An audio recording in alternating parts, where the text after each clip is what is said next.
Hello पढ़ाई करने वाले मित्रों।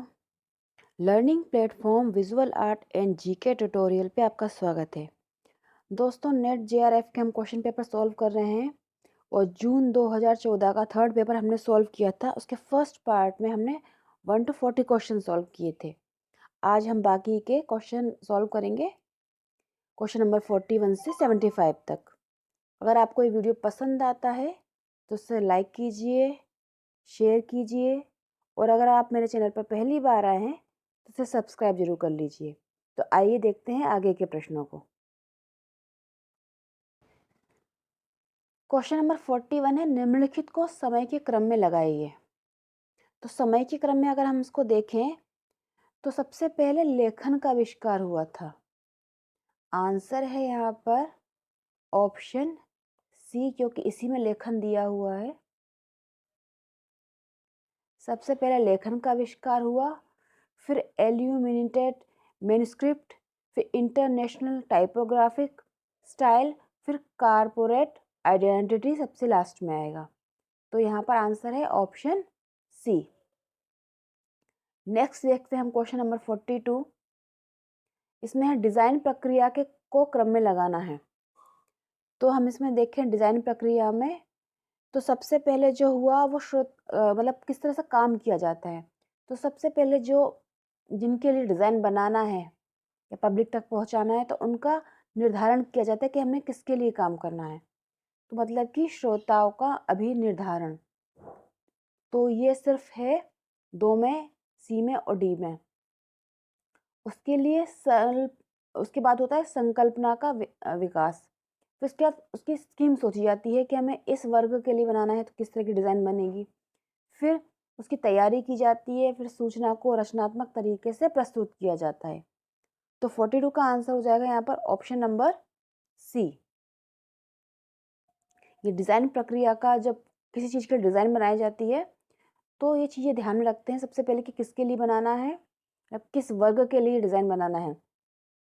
यानी कि अगर कोई गेम बना रहे हैं तो उसका अगर कोई लोगो बना रहे हैं तो उस तरह सोचा जाएगा। जैसे कोई शैम्पू हो गया मान लीजिए, अब शैम्पू तो वो हर वर्ग का यूज़ करता है तो उसमें कुछ खास नहीं, तो फिर भी युवाओं को ज़्यादा सोचा जाता है। अगर कोई बिस्किट का बना रहे हैं तो उसमें जैसे बच्चे के बारे में सोचा जाएगा कि बच्चे ज़्यादा यू खाते हैं बिस्किट, तो उस तरह से सोचा जाता है कि किसके लिए बनाना है। फिर उसकी पूरी बनाते हैं स्कीम, फिर उसकी तैयारी करते हैं और सबसे लास्ट में उसको प्रस्तुत किया जाता है रचनात्मक तरीके से। क्वेश्चन नंबर 43 है, सही क्रम का चयन करना है। तो क्वेश्चन नंबर 43 में हम देखें तो यहाँ मैं आपको बता दूँ, शर्बरी राय चौधरी जी पर मैंने पूरा कला यात्रा का वीडियो बनाया है और डीपी राय चौधरी जी पर। अगर वो आपने नहीं देखा है तो मेरे चैनल की प्लेलिस्ट में आप जाकर उनको ज़रूर देख लें, तो आपको उसमें काफ़ी डिटेल में मिल जाएगी। इन पर प्रश्नोत्तर का वीडियो भी बनाया है मैंने और कला यात्रा का। तो इसमें सबसे सीनियर देखें हम क्वेश्चन नंबर 43 में, तो वो हैं डीपी राय चौधरी जी। तो ये हैं बी में और सी में। उसके बाद चिंतामणि, देखिए डीपी राय चौधरी जो हैं इनका जन्म हुआ था 1899 में, 1899 में इनका जन्म हुआ। फिर है शर्बरी राय चौधरी। शर्बरी राय चौधरी का जन्म तो हुआ था 1933 में। चिंतामणिकर इनका हुआ है 1915। और अजीत चक्रवर्ती जो हैं इनको हुआ 1936, 1930 में हुआ है अजीत चक्रवर्ती का 1930। तो देखिए सबसे पहले डीपी राय चौधरी, फिर चिंतामणिकर, फिर अजीत चक्रवर्ती और शर्बरी राय चौधरी सबसे लास्ट में आएंगे। तो यहाँ पर आंसर है ऑप्शन सी। नेक्स्ट क्वेश्चन है 44 है, धातु की ढलाई यानी कि मेटल कास्टिंग का सही क्रम बताना है। तो धातु की ढलाई में सबसे पहले जो काम होगा वो धातु को पिघलाने का काम होगा। धातु का पिघलाना एक ही में है, ऑप्शन बी में। तो आंसर यही हो जाएगा। फिर मैं आपको और बताती हूँ, उसमें धातु को पिघलाना और सफाई करना, फिर मोल्ड में धातु को डालना, फिर मोल्ड को ठंडा करना और मोल्ड को तोड़ना। ये बहुत इजी क्वेश्चन है। तो 44 का आंसर हो जाएगा ऑप्शन बी। नेक्स्ट क्वेश्चन हम देखते हैं, क्वेश्चन नंबर 45 है, या मूर्तिकार हैं जो जिन्होंने कांस्य माध्यम का चयन किया, उनका सही क्रम बताना है। तो मैंने आपको अभी बता दिया कि डी.पी. राय चौधरी जी का जन्म हुआ 1899। तो क्वेश्चन नंबर 45 में हम देखें, उनके साथ साथ कलाकार हैं रामकिंकर बैज, शंको चौधरी जी और एस धनपाल। तो रामकिंकर बैज जी का जन्म हुआ 1906 में। पश्चिम बंगाल में शंको चौधरी जी का 1916 में बिहार में, और एस धनपाल जी का हुआ 1906 में, इनका भी तमिलनाडु में। तो इसमें क्रम जो हो जाएगा 45 का आंसर हो जाएगा ऑप्शन ए। डी.पी. राय चौधरी जी सबसे पहले आ जाएंगे, फिर रामकिंकर बैज जी, फिर शंको चौधरी जी, फिर एस धनपाल। रामकिंकर बैज जी का यहाँ पर दिया हुआ है, लेकिन सबसे ज़्यादा उन्होंने काम जो किया है वो सीमेंट कंक्रीट में किया है उन्होंने काम। नेक्स्ट क्वेश्चन है 46 नंबर का। पिक्टोग्राफी एक विशिष्ट शब्द की बजाय एक विचार अथवा संकल्पना को व्यक्त करता है, और तर्क है क्योंकि यह सटीक क्रिया को संप्रेषित नहीं करती है।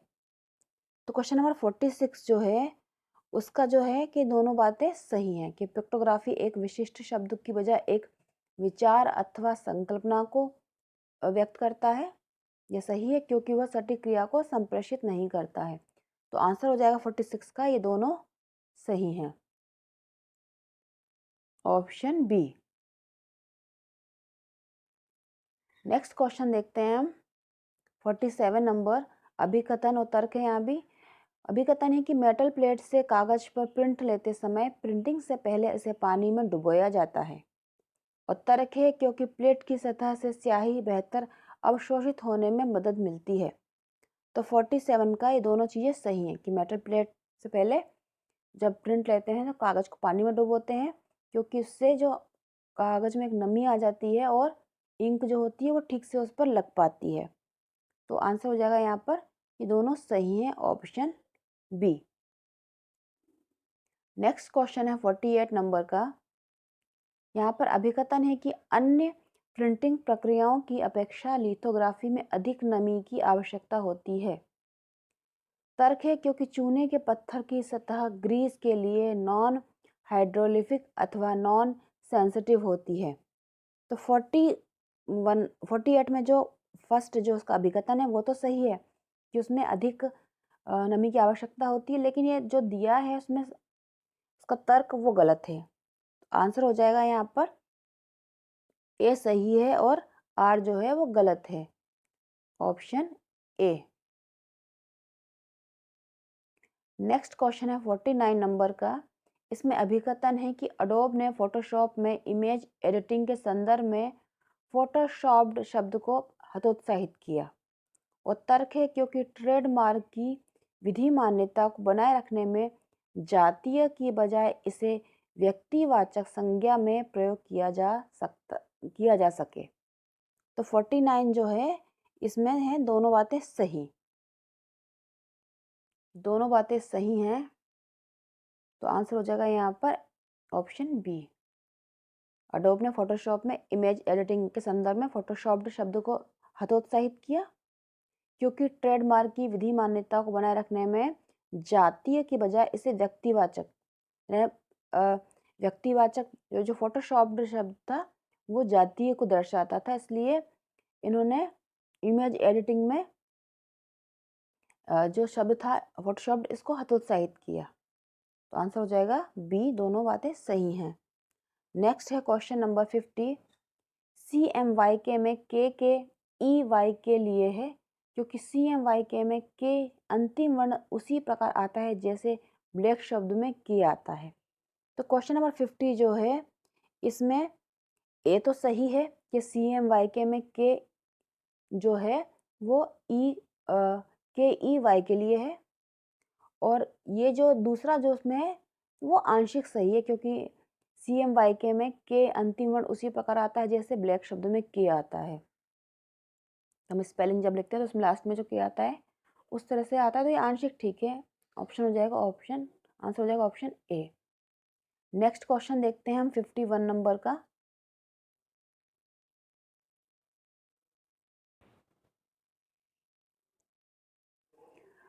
क्वेश्चन है सात सेरिफ 20वीं शताब्दी के आरंभ में प्रयुक्त होना शुरू हुआ, और तर्क है क्योंकि डिजिटल और बहाउस के डिजाइनर जो आकार की सरलता में रुचि नहीं रखते थे। तो इसका आंसर हो जाएगा कि ए तो सही है, लेकिन आर जो है वो गलत है, उसका तर्क जो है वो गलत है। Option A. क्वेश्चन नंबर 52 है, पार्सिलिन सफेद और स्लेटी ही पाया जाता है।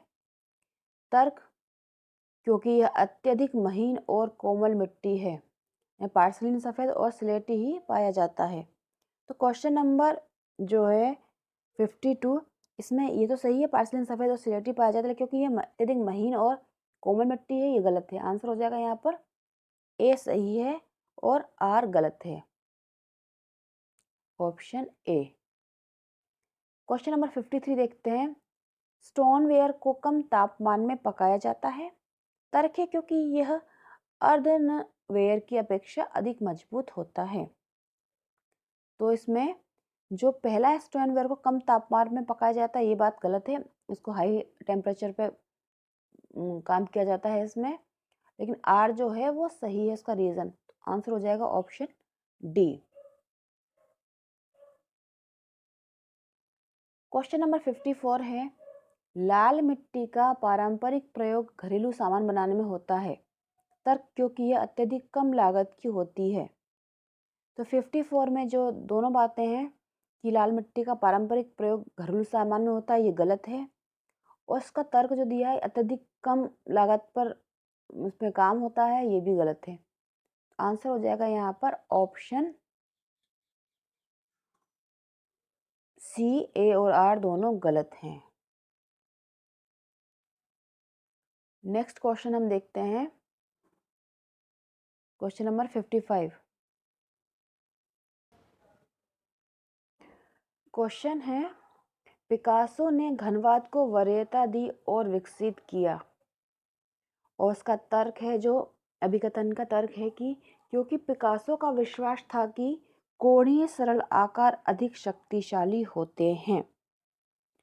तो देखिए, ये बातें जो हैं कि उन्होंने घनवाद को वरीयता दी और विकसित किया, सही है।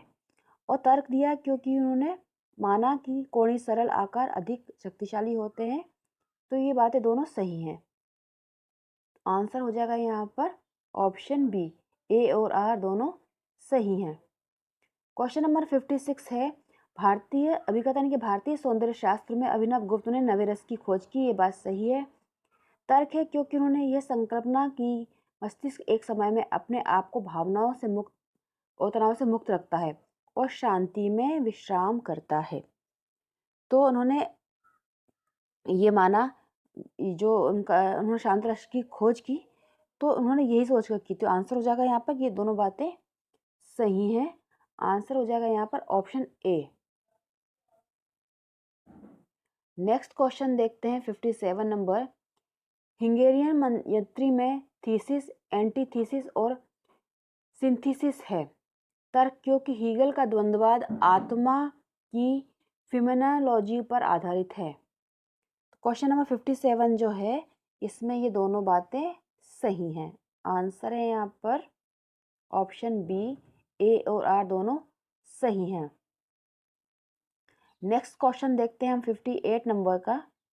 इसमें है, रविन्द्रनाथ टैगोर ने अपने जीवन के अंतिम चरण में स्व व्यक्ति चित्र निर्मित किए। तर्क, क्योंकि वह फ्रायड के मनोविश्लेषण से प्रभावित थे। तो देखिए, पहला तो सही है कि उन्होंने अपने जीवन के अंतिम चरण में मतलब खुद सेल्फ पोर्ट्रेट बनाए, लेकिन फ्रायड के मनोविश्लेषण से प्रभावित थे, ये गलत है। तो आंसर हो जाएगा ऑप्शन ए कि ए सही है, मतलब अभिकथन सही है और जिसका तर्क है वो गलत है। Option A. नेक्स्ट क्वेश्चन है 59। लियोनार्डो दा विंसी ने रेखांकन और चित्रण को पसंद किया और मूर्ति निर्माण का प्रयास नहीं किया। ये बातें सही हैं कि उन्होंने जो चित्रण किया, मूर्तिकला पर उन्होंने ध्यान नहीं दिया, क्योंकि उनका विश्वास था कि मूर्तिकार का काम श्रमिक का कार्य है। तो ऐसा सोचते थे, वो बात सही है। तो आंसर हो जाएगा यहाँ पर ए और आर दोनों सही हैं। Option B. नेक्स्ट क्वेश्चन देखते हैं हम 60 नंबर। अवनींद्रनाथ टैगोर प्रकृति से प्राप्त उपादानों पर लघु मूर्ति शिल्प बनाना अधिक पसंद करते थे। तर्क, क्योंकि रविंद्रनाथ टैगोर ने चित्रकारी प्रारंभ कर दी थी। तो जो यहाँ पर बात है कि उन्होंने जो चित्र बनाए, मतलब अवनी आनंद ने इस तरह से काम किया, छोटे मूर्ति शिल्प बनाए, ये ठीक है, लेकिन रविंद्रनाथ टैगोर ने चित्रकारी प्रारंभ कर दी थी, इसलिए उन्होंने ऐसा किया, ये तर्क गलत है। तो आंसर हो जाएगा यहाँ पर ए सही है और जो आर है वो गलत है, ऑप्शन ए, इसका कोई संबंध नहीं है। क्वेश्चन नंबर 61 है, यहाँ पर मैचिंग है, विक्टर ग्राफिक, तो इनका संबंध है, इलस्ट्रेटर रहे ये, ऑप्शन ए का जो हो जाएगा वो आ जाएगा फोर्थ में। फिर है बिटमैप, बिटमैप फोटोशॉप में होता है। A3 ये पेपर साइज है, और ऑनियन स्किन ये जो है इसका संबंध है माइक्रोमीडिया फ्लैश, आंसर हो जाएगा यहाँ पर ऑप्शन ए, 4-3-1-4-2-1-3। क्वेश्चन नंबर 62 है, यहाँ पर है पिक्सेल, तो पिक्सेल का जो हो जाएगा वो हो जाएगा बिटमैप से। फिर है व्हीकल, इसका हो जाएगा इंक से। स्ट्रीट फर्नीचर, इसका हो जाएगा आउटडोर मीडिया। और डैम्पनिंग रोलर हो जाएगा ऑफसेट प्रेस से संबंधित। तो आंसर हो जाएगा यहाँ पर 4-1-3-2, ऑप्शन डी। क्वेश्चन नंबर 63 देखें, फोटोग्राफी के संदर्भ में निम्नलिखित को सम्मिलित कीजिए। तो यहाँ पर जो दिया है, पहला है पेरिस बाल बर्ड, तो इसका संबंध जो हो जाएगा ऑप्शन ए से डेगर, और इसका जो जो काम हुआ, मतलब फोटो खींचा गया, मतलब संबंध रहा वो डोगोर का हुआ, और ये उन्होंने खींचा का पेरिस बाल हर्ट का 1839 में। सारा बनहार्ट, इसका है नादार, ये सही है, ऑप्शन इसके आगे। इसका ये है, इसका टाइम पीरियड 1864। फिर है camera less shadow picture, camera less shadow picture, इसका जो टाइम, इसका टेल बहुत ठीक है इसका सामने, और इसका टाइम पीरियड है 1839। फिर है फोटोग्राफिक ऑफ कॉर्डिलेस डी एम्ब्रोस, तो इसका सही है नॉप से। इसका जो टाइम है, ये फोटो जो यहाँ पर आपको बता दूं मैं कि टेल बॉय का जो है, ये जो उन्होंने कैमरा लेस शेडो पिक्चर खींचा, ये इसका जो इमेज होती है वो एक्सरे जैसी होती है, उसका जो फोटो होता है ब्लैक एंड वाइट शेड उस तरह से रहा, तो वो एक्सरे जैसी दिखती है। 1934 है इसका टाइम।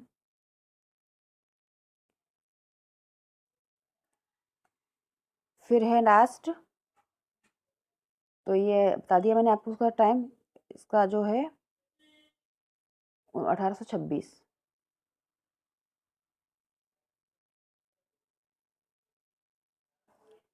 डागोर, इसका बता दिया मैंने, डेगू है जो डागोर 39। सराहर का हो गया नादार, इसका 1864। कैमरा लेस छोटो, इसका 1939।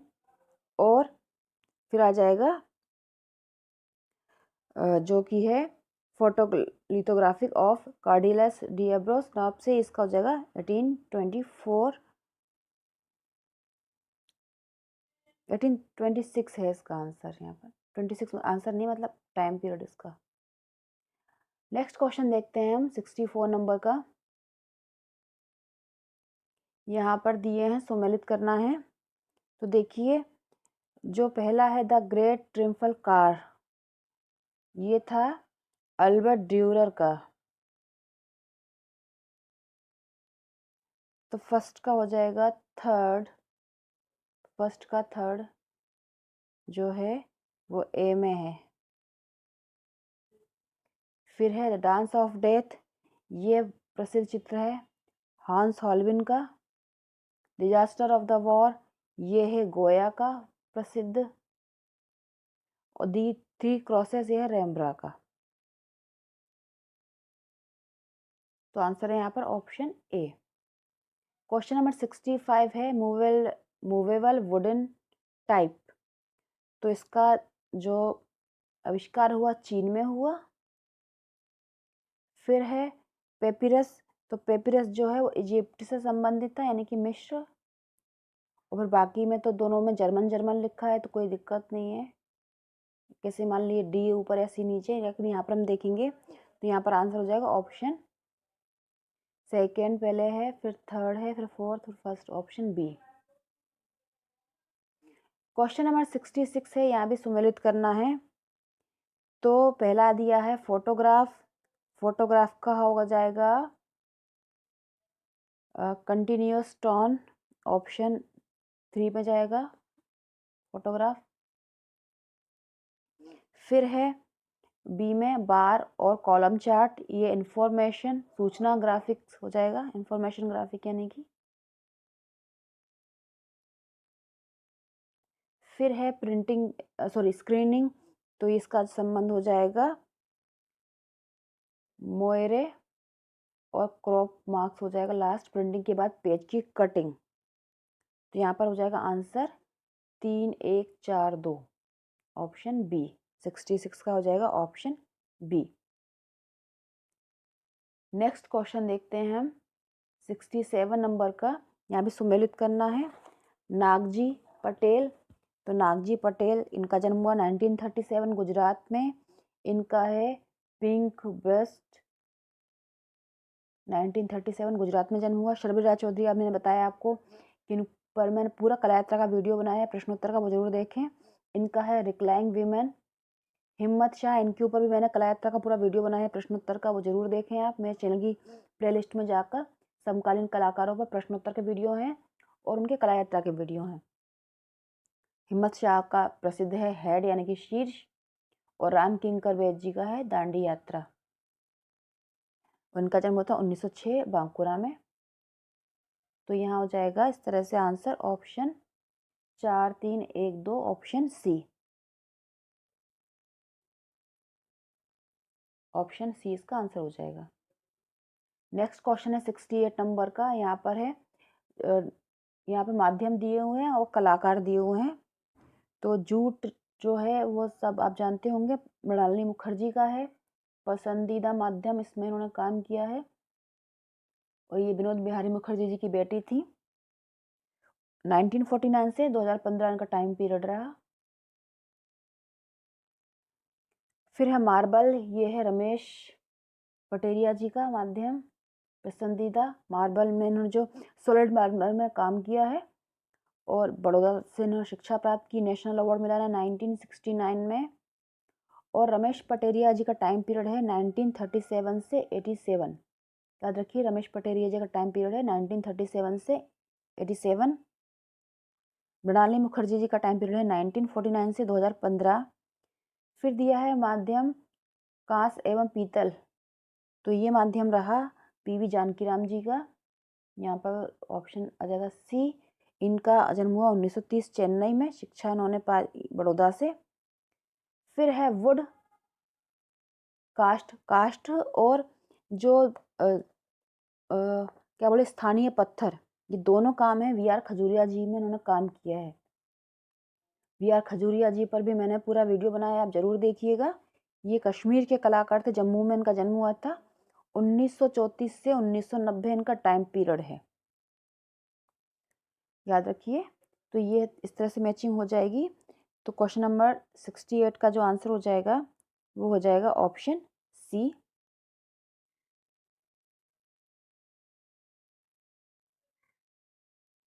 नेक्स्ट है क्वेश्चन नंबर 69। 69 में पहला दिया हुआ है न्यूड। तो ये है जो वो है एस धनपाल का। फिर है एस धनपाल का जन्म हुआ 1919 चेन्नई। द मॉन्यूमेंट, तो ये है बलबीर सिंह कट्ट जी का। और इनका जन्म हुआ 1939 रावलपिंडी, और बीएचयू से संबंधित रहे ये। इन्होंने शिक्षा प्राप्त की, पढ़ाया। फिर और शांति निकेतन से भी शिक्षा प्राप्त की थी। द बुल जो है वो राघव कनेरिया जी का है और ये डीपी राय चौधरी जी के शिष्य थे, राघव आर कनेरिया। और फिर है आई सपोर्ट द यूनिवर्स, ये है धनराज भगत जी का। तो इस तरह से ये हो जाएगी मैचिंग। नेक्स्ट क्वेश्चन देखते हैं हम 70 नंबर का।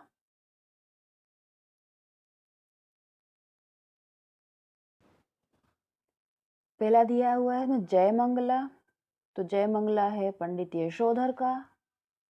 फिर है मरणासन राजकुमारी, ये सभी को पता होगा, अजंता की गुफा में है ये चित्र। तोरण द्वार जो हैं वो सांची के हैं, जिन पर बुद्ध से संबंधित जो उनके चीजें उकेरी गई हैं। और फिर है सिंह स्तंभ, ये लोरिया नंदनगढ़ का, जिसमें आंसर हो जाएगा 4 1 2 3 ऑप्शन बी।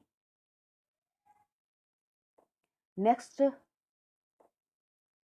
क्वेश्चन जो है वो है 71 नंबर का। इसमें भी दिए हुए वाद दिए हुए हैं कुछ, और उनके जो जिनसे संबंधित जो लेखक और फिलोसोफर।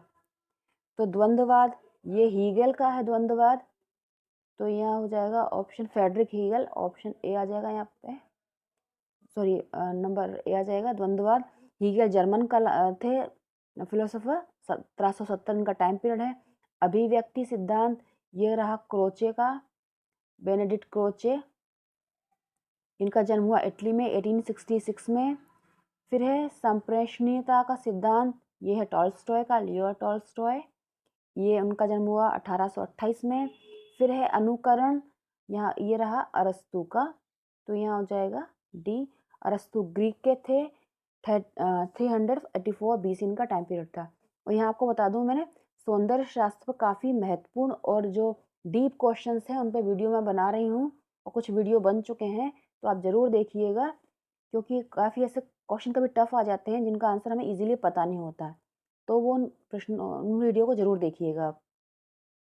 क्वेश्चन 72 है, यहाँ पर बताना है कुछ कृतियाँ हैं और कलाकार हैं। तो डेप्यूटेशन होगा ना यहाँ पे, राफेल का है ये, तो यहाँ हो जाएगा ए। राफेल इटली के कलाकार थे, 1483 1483 में इनका जन्म हुआ। डेथ ऑफ मॉरिट जो है वह है दाविद का, लेक जूई डेविड दाविद उनको बोला जाता है। ये फ्रांस के कलाकार थे। 1748 में इनका जन्म हुआ, 1748। फिर लास्ट जजमेंट एंजेलो का है, ये फ्रेस्को है जो इटली में बना हुआ है, और ये बनाया था उन्होंने 1536 से 41 के बीच में। 1435 में इनका जन्म हुआ था इटली में। नेक्स्ट है द ट्रिनिटी, ये है मसाचियो का जो ट्रिनिटी है, ये फ्रेस्को फ्लोरेंस से बना हुआ है, और इनका जन्म हुआ था 1401 इटली में। तो यहाँ पर आंसर हो जाएगा ऑप्शन सी। नेक्स्ट क्वेश्चन देखते हैं हम 73 नंबर का। यहाँ भी मैचिंग करना है। दूलादेव जो मंदिर है ये खजुराहो में है, ये मंदिर।